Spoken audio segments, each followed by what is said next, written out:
Sino ang bisita? 2 years na nagtago. 2 years na hindi nakita ni Papa Edo. Papa Edo naiyak sa bisitang matagal nang hindi nakita. Sino kaya ito? Happy birthday po sa ating pong pinakamamahal na Edgenatics natin. Itong si Papa Eds. 30 years old na itong si Papa Edo. At ito, kinaabangan ng lahat itong birthday ni Papa Edo kung saan maraming mga bisita kasama na ito pong mga nagmamahal sa kanya, mga sponsor at kinaabangan ng lahat ang pagdating ni YP Beyonce. Ito ang ating pakatutukan. Sino ang bisitang matagal nang naantay at matagal nang hindi nagpakita kay Papa Edo. Ito ay sorpresa para sa kanya. Mahal niya sa buhay itong bisitang ito. Ito ay isa sa mga mahal niya sa buhay, galing sa puso niya na matagal nang hindi nagpakita at hindi niya nakita. Susurpresahin itong si Papa Eds at ito ang regalo na kanyang matatanggap sa kanyang birthday. Hindi maiiwasan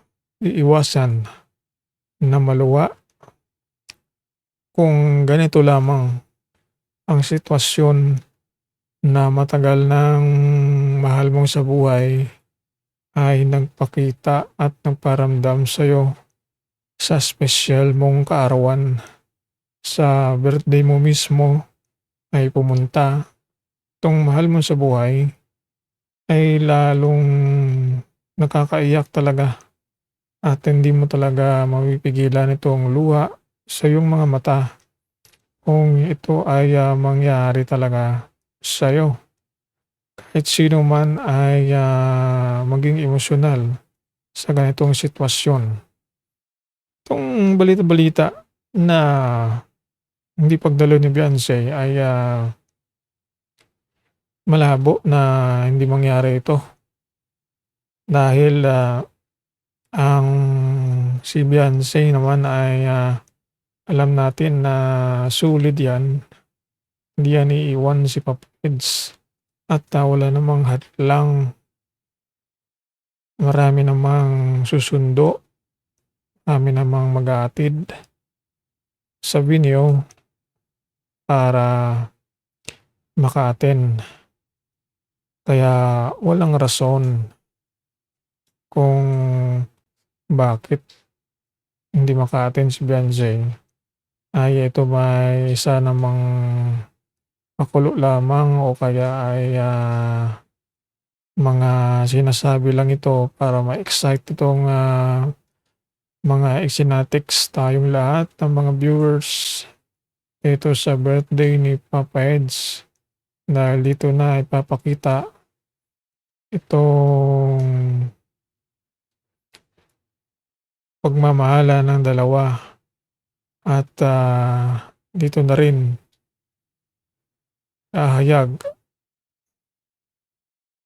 itong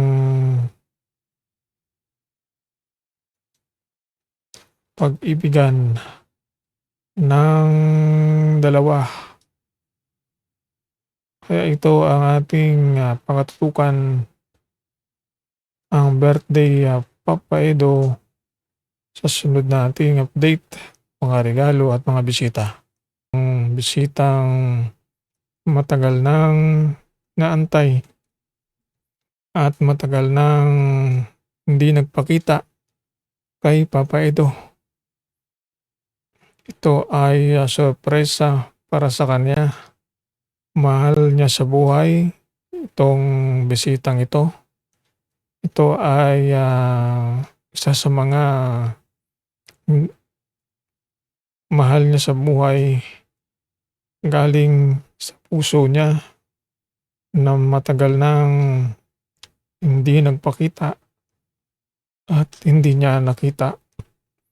Susurpresahin itong si, Papa Eds at, ito ang, regalo na kanyang matatanggap sa kanyang birthday. Hindi maiiwasan na maluwa kung ganito lamang ang sitwasyon na matagal ng mahal mong sa buhay ay nagpakita at nagparamdam sa'yo sa espesyal mong kaarawan. Sa birthday mo mismo ay pumunta.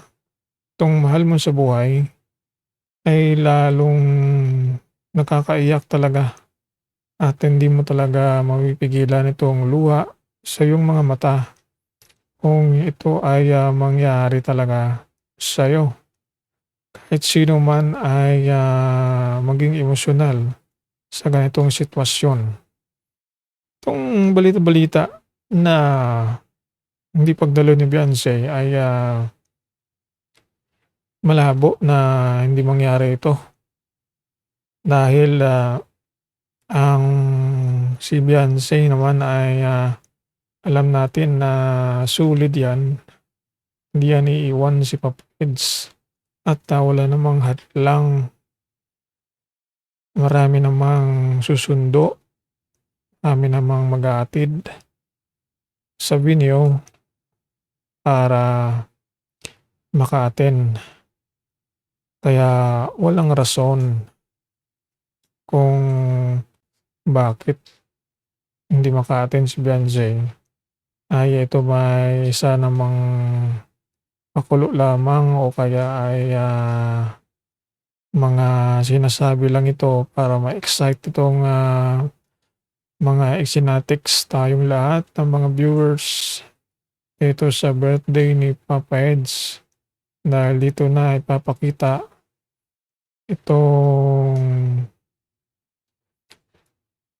pagmamahala ng dalawa at, dito na rin hahayag itong pag-ibigan ng dalawa.